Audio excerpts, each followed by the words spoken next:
Hi,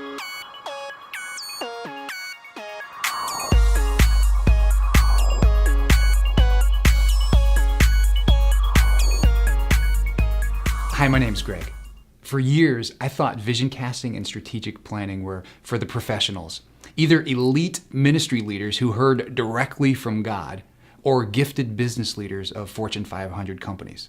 I was intimidated by big dreamers with strong personalities, and I thought, well, I could never do that. Well, not only did I think I didn't have the ability to cast vision, but I feared it would be wrong to try, as if I were messing up the sacred ground on which only the select could tread. All right, maybe that's a bit dramatic, but I was certain vision casting and strategic planning were not for me. I could not have been more wrong. Now, I don't actually wear glasses. In fact, right now, I can't see a thing. But people who need corrected vision wear glasses. But in terms of ministry, God has given each of us the ability to see beyond ourselves, to both cast vision and plan strategically. Every youth worker is a visionary. Vision casting is not limited to the elite. The moment you invite a student to follow Jesus, challenge a student to make good choices, or explain why they will benefit from offering forgiveness, you are casting vision. You are helping them see what they can't see or haven't experienced. Or you're giving them a renewed vision to hope or to believe. Vision casting takes two things: prayer and courage. Now, whether you're talking to a parent who just found out her son was arrested, a student who's afraid to try out for a team, or a student who is devastated from a breakup, or maybe you're talking to another leader who doesn't think he's effective in ministry, you need to pray and beg God for wisdom. God, what do I say? What Bible verse can I share? These are important questions and need to be handled with prayer. But once you know what you're supposed to say, you need courage to follow through. Now, some ministry comes to us. A phone call, a text, a question a student asks while hanging out. But more often than not, we go to minister.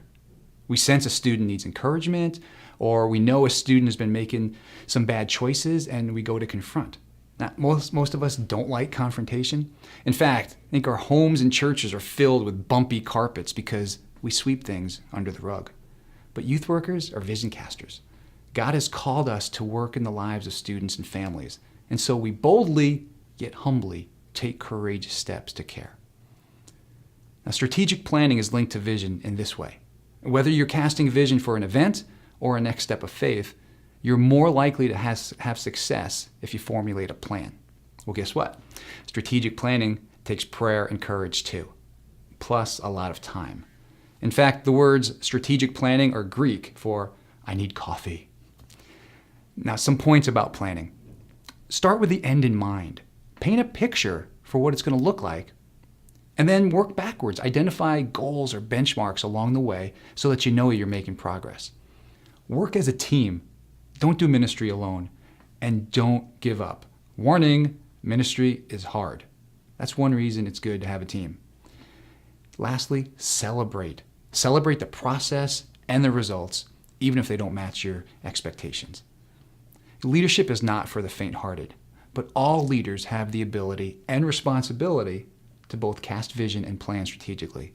Help a student know where to go, and then help them get there. If you need corrected vision physically, a doctor can give you a prescription for glasses. But God has given you spiritual eyes to be able to cast vision. Pray to God, listen to Him, and then share with students. I'm Greg Farah. Thanks for watching.